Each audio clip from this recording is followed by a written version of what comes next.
ეს წვიმა, სიცივე და ზამთრის ტანსაცმელი ხომ თავიდან ვეღარ მოვიშორეთ. რას ვიზამთ? მოკლედ ამ ყველაფერს დღეს არ ვიმჩნევთ. დილის წვიმას არ ვუშინდებით და ბაღში მაინც ფეხით მივსეირნობთ. ერთო რა, მამინც სინდისი არ აქვს საერთოდ. სახლში შემოვედი თუ არა, აი ასე, უნამუსოდ გამოიდარა. რა თხუპნია ვინმე ხარ ღმერთო. ასეა, ჩემი ტრადიციული დილის რუტინა ზოგჯერ დამსახურებული ყავის ნაცვლად იადონის მოვლა პატრონობით იწყება. ეს ის პირველი საქმეა, რომელიც სახლში დაბრუნებულმა უკვე მოვასწარი. რა სიფხორები, რა გინდა? მანამდე იყო ბავშვებისთვის საუზმის მომზადება და მათი ჩამორიგება სკოლასა და ბაღში. იმის მიუხედავად, რომ საკენკსა და წყალს უმეტესად მევუცვლი, ეს უმადური ფრინველი მაინც ასე შორიდან მიყურებს და სათოფეზე არ მეკარება. დღეს გადავწყვიტი არ ვიწუწუნო. პირდაპირ უნდა ვიჩხუბო. ისეთი თემა მოვიტანე, სხვანაირად არ გამოვა. ვინ გაკარგავს თქვენი ოჯახის ბიუჯეტს? თქვენ, თქვენი ქმარი თუ ორივე ერთად? ხშირ შემთხვევაში ქალები, რომლებიც ფინანსურად დამოკიდებული არიან ქმრებზე, თავს რაღაცნაირად მაინც უხერხულად გრძნობენ, რადგან ქმრების ძალიან დიდი ნაწილი მიიჩნევს, რომ მის მიერ გამომუშავებული ხელფასი მხოლოდ მისი დამსახურება და რაღაცნაირად აყვედრიან ოჯახს საკუთარ მნიშვნელოვნებას. მოკლედ, მე მინდა მოგიყვეთ, სად მთავრდება ჩემი და შენი ფული და სად იწყება ჩვენი ფული. თან ჭურჭელს გავრეცხავ, თან რაღაცებზე გეჭორავებით. წამოდით. პარალელურად კი იმ საქმეებს გაჩვენებთ, რომლებსაც ასე ლაპარაკში რაღაცნაირად მაინც ვასწრებ ხოლმე. ერთი ჭურჭლის სარეცხი მანქანა ხო არ მეღირს, არა? საქმე ნომერი 1. რა თქმა უნდა, საუზმიდან შემორჩენილი ჭურჭლის გარეცხვა, რომელსაც თქვენც რომ არ დაგღალოთ, ასე აჩქარებულ რეჟიმში გაჩვენებთ. ახლა მოგიყვებით, საიდან მოვიტანე ეს თემა საერთოდ. ამას წინათ ვიყავი ხილბოსტნის მაღაზიაში და სასწორთან ველოდებოდი ჩემს რიგს. ამ დროს ჩემს გვერდით იდგა ორი ქალი და ერთ-ერთი აშკარად ძალიან განერვიულებული იყო და ვეღარ იკავებდა თავს, საკმაოდ ხმამაღლა უყვებოდა მეორეს თავის ამბავს და ამბობდა ეგეთ რაღაცას, რომ ბოლო წლებიაო მუდმივად ეს ჩემი ქმარი მამადლის თავის გამომუშავებულ ფულს, თავის ხელფასო და მეუბნებაო, რომ ნახე შენი ფული რომ იყოს ხო უფრო გაუფრთხილდებოდი, ფანტავ ჩემს ფულს, სად მიგაქვს ამდენი ფული და ისი ამომივიდაო ყელში ეს ჩემი ქმრის დაყვედრებული ხელფასიო, ლამის მივუყარო ეს ბავშვები თავისი საჭიროებებით მიხედოს როგორც უნდა და მე გავიდე სამსახურშიო და მეორე ამშვიდებდა რომ ნუ კარგიო, ეხლა ყველა კაცი ერთნაირიაო, ხო იციო, ეხლა ყველა გვამადლის თავის ხელფასო და ყველა გვამადლის რომ გვარჩენსო. ისეთ სუდად მომხვდა ყურში, რამდენმა ამოიცანით თქვენი თავი? იმის მიუხედავად დარწმუნებული ვარ, ყველა კაცი ერთნაირი ნამდვილად არ არის, სამწუხაროდ ნამდვილად არსებობენ კაცები და საკმაოდ დიდია მათი რიცხვი, რომლებიც ფიქრობენ, რომ მათ მიერ გამომუშავებულ ხელფასში არანაირი მონაწილეობა ცოლს არ აქვს მიღებული და შესაბამისად თავისუფლებას აძლევენ ქალს დაამადლონ ის, რომ თურმე არჩენენ. მოდი ახლა დეტალურად განვიხილოთ, რას შეძლებდნენ კაცები ქალების გარეშე, ცოლების გარეშე და რამდენად მოახერხებდნენ იმ თანხის გამომუშავებას, რომელსაც გამოიმუშავებენ. არ გეჩვენებათ, ძალიან კი მეზარება, მაგრამ სახლში ხანდახან მიქსერსაც ვიყენებ. ნუ მთლად ისეთი უვარგისი დიასახლისიც არ ვარ ბავშვებს სადილთან ერთად 1000-ში ერთხელ დესერტიც რომ არ დავახვედრო. რადგან ყავა უკვე დავლიე და დალეული კიდეც რომ არ მქონდეს, არ მაქვს ახლა თქვენი თავი და იმის ახსნის რომ რაღაც სქელი ყავა მოვადუღე თუ რაღაც წყალწყალაა. ამიტომ დავჯდები და ყავის გარეშე მოგიყვებით რაღაცებს. როდესაც ორი ადამიანი ოჯახს ქმნის, თავიდანვე დიდი ალბათობით არსებობს შეთანხმება ოჯახში საქმე ვინ როგორ უნდა გაინაწილოს. ხშირ შემთხვევაში ქალები საოჯახო საქმეებს, ბავშვების აღზრდასთან დაკავშირებულ საქმეებს, მათ წაყვანას, წამოყვანას, მოვლას, სადილვახშმის კეთებას და ასე შემდეგ ვიღებთ ჩვენს თავზე მთლიანად.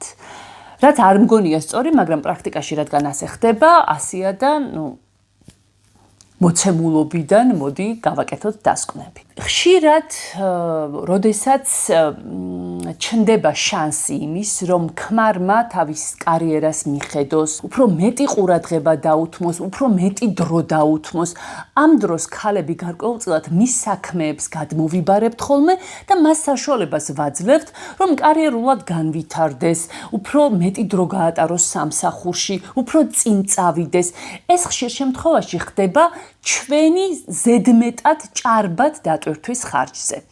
შესაბამისად, ის თანხა, რომელსაც შემდეგ უკვე ქმარი გამოიმუშავებს, თუ სამართლიანი ვიქნებით, ვერაფრით ვერ მივაკუთვნებთ მხოლოდ მას და მის დამსახურებას, რადგან ამ ყველაფერში ჩვენ რომ არ დავხმარებოდით მას, დიდი ალბათობით ვერაფერსაც ვერ შეძლებდა. ყოველ შემთხვევაში, ეს იქნებოდა ძალიან რთული მისთვის და კაცების დიდი ნაწილი ამას ვერ მოახერხებდა. შესაბამისად, მის მიერ გამომუშავებული თანხიდან სრულიად სამართლიანად წილი გვეკუთვნის ჩვენ. ყოველგვარი დაყვედრების გარეშე. სადილად დღეს ლობიოს მომზადება გადავწყვიტე. მოგეხსენებათ ლობიოს გარჩევა მოხარშვას საკმაოდ დიდი დრო სჭირდება. ამიტომ მეტი საქმე და ნაკლები ლაპარაკი. კაცებო, არ დაიჯეროთ, რომ რომელიმე ქალს საკუთარი თავის და შვილების რჩენა არ შეუძლია. ახლა თუ რაღაც ჯანმრთელობის სერიოზული პრობლემა არ აქვს და ის ფაქტი, რომ ის ოჯახური საქმეების დიდ ნაწილს თავის თავზე იღებს და ბოლომდე გიჭერთ მხარს, რომ თქვენ სამსახურში უფრო მეტად რეალიზებული, უფრო მეტი შესაძლებლობის მქონე იყოთ, საერთოდ არ ნიშნავს იმას, რომ ქალებს თქვენზე ნაკლები შესაძლებლობები გააჩნიათ, უბრალოდ ამ შესაძლებლობებს ისინი არ იყენებენ და თქვენ გაძლევენ შანსს, რომ უფრო მეტად განვითარდეთ. ძალიან უხერხული და სამარცხვინოა იმაზე საუბარი, რომ ამ შემთხვევაში ქალი თქვენს კისერზე ზის. არა, ის თქვენს გასაკეთებელ საქმეს აკეთებს ოჯახში და აბსოლუტურად ლეგიტიმურია მისი პრეტენზიები თქვენს ხელფასთან დაკავშირებით. და კიდევ ერთი, არაფერი ამ ქვეყნად იმაზე საზიზღარი არ არის, როგორც ძუნწი კაცი. ძუნწები ხშირ შემთხვევაში ძალიან აპროტესტებენ ხოლმე ამ სტატუსს და ამბობენ, რომ ეს სიძუნწი არ არის, მაგრამ რაც არ უნდა დაუძახოთ, ახლა გინდ მომჭირნეობა, გინდ სწორი განაწილება თუ ასე შემდეგ, ეს მაინც არის სიძუნწე და არის ძალიან სამარცხვინო. ხომ იცით თუ ქალებმა გავიწიეთ, თქვენ კი არა 9 უღელი ხარკამეთში რომ ვერ გვაკავებს ხოლმე. ასე რომ თუ ქალმა გადაწყვიტა და ეს ბავშვები მთლიანად თქვენ მოგანდოთ და თავად სამსახურში გავიდა, ნახავ ერთი როგორ შეძლებთ ამ ყველაფრის გაძლებას და ამ ყველაფრის დამენეჯმენტებას. ცოტა ეჭვმეპარება.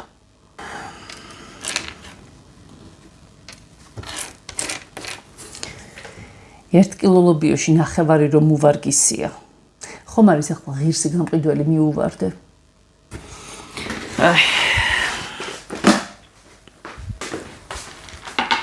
ყველაზე ცუდი იცით რა არის, როდესაც ქალი ფულს ხარჯავს და ამ ყველაფერს ძალიან სკრუპულოზურად, დიდი სიზუსტით უკონტროლებენ, შემდეგ ის რაღაცნაირად იწყებს თავის მართლებას, რომ მას კი არ გაუფლანგავს, ნამდვილად საჭირო იყო ეს ყველაფერი. და შემდეგ ამდენი ახსნა განმარტებით, ქალები იმდენად ვიღლებით, რომ არ გიკვირთ ის, როდესაც ურთიერთობაში ჩნდება პრობლემები. არ შეიძლება ადამიანს ამ დონეზე არ ენდობოდეთ, რომ გაუკონტროლოთ თითოეული ხარჯი. თუ გინდათ ნორმალური ურთიერთობები ოჯახში, დაუთვლით ქალებს, რამდენი კილოგრამით მეტი ხილი იყიდა დღეს და რამდენი გრამით ნაკლები შეიძლებოდა ეყიდა. რაღაც პარაზიტობის მომხრე ნამდვილად არ ვარ და ნამდვილად არ ვამბობ იმას, რომ ქალი მთელი ცხოვრება იყოს დამოკიდებული კაცზე თუნდაც რაღაც ეტაპზე ამ კაცს ეგ ამბავი აწყობდეს. საერთოდაც არ ვფიქრობდი იმას, რომ დავრჩებოდი უმუშევარი, მაგრამ ფაქტის წინაშე დავდექი. და ოჯახი ზუსტად ეგ არის, რომ მსგავსი ტურბულენტობის პირობებში ხან ერთმა აიღოს ძირითადი დასაყრდენის ფუნქცია, გულისხმობ ფინანსურ საკითხში, ხან მეორემ, ხან ორივემ ერთად, თუ ორივე ერთად ახერხებს ამას, მაგას რა ჯობია. ის რომ რაღაც მომენტში ობიექტური თუ სუბიექტური მოცემულობიდან გამომდინარე ვინაწილებთ როლებს და რაღაცნაირად ვადაპტირდებით, არ ნიშნავს იმას, რომ მთელი ცხოვრება ამ როლში უნდა ვიყოთ. რა თქმა უნდა, არა. ნებისმიერ ადამიანს შეუძლია, ჩემი აზრით, საკუთარი თავის უზრუნველყოფა და ეს რესურსი აუცილებლად უნდა გამოიყენოს. ამასობაში ფანჯარა ძალიან ჭუჭყიანი მეჩვენა და უცებ გავწმინდე. საძინებლის ფანჯრებსაც არ აწყენდა იგივე, მაგრამ ამისთვის ჯერ ვერ მომიცალე. ქალებს, როდესაც ეუბნებიან, რომ მათ არჩენენ, რომ ისინი ქმარზე არიან დამოკიდებული, ან მამაზე არ აქვს ამას მნიშვნელობა. ხშირ შემთხვევაში ეს არის ძალიან ჩვეულებრივი ფსიქოლოგიური ძალადობა. ანუ ძალადობა მარტო ის არ არის, რომ ვიღაც თავში გირტყამდეს. ესეც ძალადობა, რადგან ქალი ამ დროს თავს გრძნობს უვარგისად, არაფრის მაქნისად, თვითშეფასება უქვეითდება და ნელ-ნელა თავადაც იჯერებს, რომ ის ადამიანი კი არ არის ტოქსიკური, ვინც ამას ეუბნება, არამედ მასშია პრობლემა, რომ მართლა არაფერი შეუძლია. იქ, სადაც ასე მართლა გამადიდებელი შუშით უყურებენ, ვინ რამდენი მოიტანა ოჯახში და ვინ როგორ ხარჯავს ამ ოჯახის ბიუჯეტს, იქ მაინც ვფიქრობ, რომ არის ურთიერთობების ძალიან სერიოზული პრობლემა. უფრო მეტიც, ეს ყველაფერი ინიღბება ისე, თითქოს რაღაც მომჭირნეობის გამო ხდება ეს, ოჯახის ბიუჯეტის გაფრთხილების გამო ხდება ეს, მაგრამ ჩვენ ხომ ვიცით, რომ ეს ასე არ არის. ამასობაში ანაც მოვიდა. წავედით ცურვაზე? კაი, ორი წამი.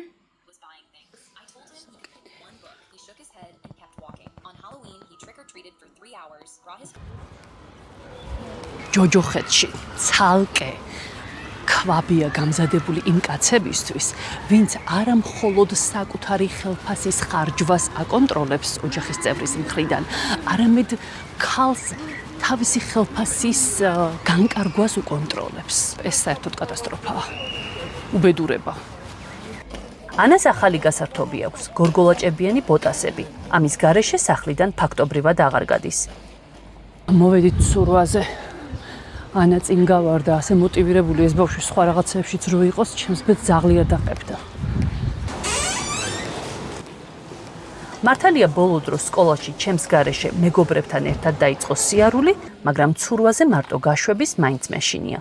ჩემი სიმშვიდისა და მისი უსაფრთხოებისთვის ჯერჯერობით ერთად გვიწევს სიარული. ხა თან ანას დაველოდები. ერთი საათი მაინც ესე ტყუილად უნდა ვიყო. და თან რაღაც ჩემს მოსაზრებებსაც გეტყვით. მე გარჩენთ და ჩემი თქით სული.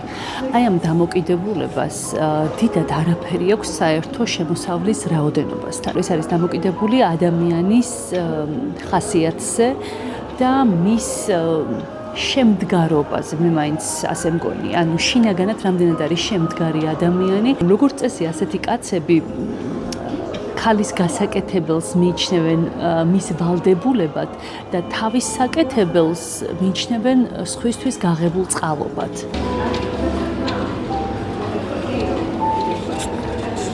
ჩემი არ იყოს აქაც გასაწმენდია ფანჯრები. მე თუ რა წუნკალი დედამთილივით დავიწყე. ამდენი ნამდვილად არ ვილაპარაკე, იმიტომ რომ რაღაცნაირად ქალის სახლში ყოფნა და მხოლოდ საოჯახო საქმებით დაკავების ნორმალიზება მოვახდინო. რა თქმა უნდა, არა, საკუთარი საქმე. თავისი პირადი ცხოვრება ქალსაც ჭირდება და კაცსაც, სამსახური ქალსაც ჭირდება და კაცსაც, ანუ ამას სქესი არ გააჩნია. ნამდვილად ვთვლი იმას, რომ ქალი ჯერ უნდა შედგეს, გაიჩინოს თავისი მუდმივი შემოსავალი, იგრძნოს თავისი ძალა და ამის შემდეგ უნდა შექმნას ოჯახი, ან ამის შემდეგ უნდა დაგეგმოს მის ცხოვრებაში ახალი ეტაპი. თუ თქვენც რაღაცნაირად დაგაჯერებენ იმაში, რომ ნამდვილად არაფერი შეგიძლიათ, რომ მხოლოდ მასზე ჩამოკიდება არის თქვენი ფუნქცია, ამ შემთხვევაში გაგიჭირდებათ თქვენს ცხოვრება და ბედნიერს ვერ გახდით ვერც იმ ადამიანს, რომელიც ამას გეუბნებათ. მეგონა ტყუპების ბაღიდან გამოყვანამდე რაღაცების ყიდვას კიდევ მოვასწრებდი, მაგრამ ვინ გაცალა? ახლა დამილეკეს ბაღიდან. თეკლა ყურსი ტყიებსა და უნდა წავიდე და თავის პედიატრს მივიყვანო ერთი. რა დაემართა გავიქო. მოკლედ რა. აი რომ გეჩქარება, მაშინ გახდება ნიუ-იორკი დიდი დიღომი რა. ეს ბავშვები არიან მოსიარულე შარები. ამდილით არაფერი ჭირდა და უცებ ყურის ტკივილი. როგორც მითხრეს, რაღაც ახალი ვირუსია, ყურის ტკივილი და ჯირკვლების შეშუპება ახასიათებს. მარტო ეს მაკლდა სრული ბედნიერებისთვის. ახლა როგორმე უნდა მოვახერხოთ, ეკლა ისე უნდა გამოვიყვანო, რომ სანდრომ არ გაიგოს. თორე ისიც ამეკიდება. პოლიკლინიკაში ამორის ერთად ტარების არც დროა და არც თავი მაქვს. დიდი, რა გიტკინა? კარგი, წავიდეთ ეკიმთან, ხო? მოკლედ დაგეგმილი შოპინგის ნაცვლად ესეც დაუგეგმავი საქმე. ახლა გავიქცეთ ჩვენს პედიატრთან, ხო? ჩვენს ეკიმთან, ნინო ეკიმთან. ხო? სად გტკივა ბამა ჩვენე? ცოტა შესიებული კი გაქვს დედი.